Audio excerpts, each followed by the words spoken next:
Monasian na to kidim hilay tu Suatang na ding lampi lo lai ta Abo salimi te hongit luan man Ko si san luangin Sing kwam tung sina hong thua kumpi Giêsu Tua Calvary mual ken ngel ngay cây ni Lung nộp tol đam na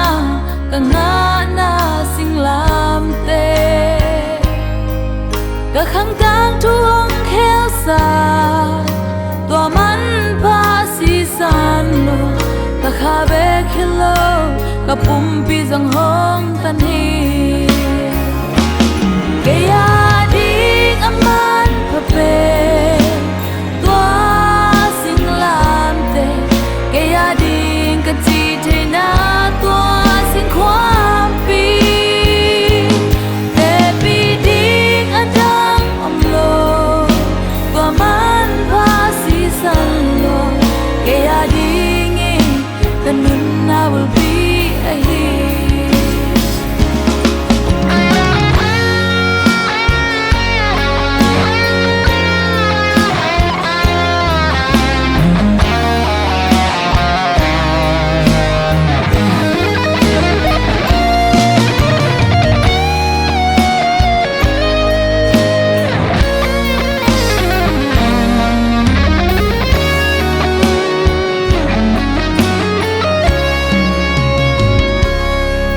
Lung kham chi mo in lam et bay hun cha Tua kwam pi punga ka lung sim ka sun khia na Bele muan ding om lo in Hong ki no khin hun cha Tua sing lam te in Kay din ka bang kim a hi Kaya ding aman pa pe Tua sing lam te Kaya ding ka chi te na Tua sing kwam pi Te pi ding adang om lo Tua man pa si san lo Kaya ding e kanun na bul pi a hi Kaya ding aman pa pe Tua sing lam te Kaya ding ka chi te na Tua sing kwam pi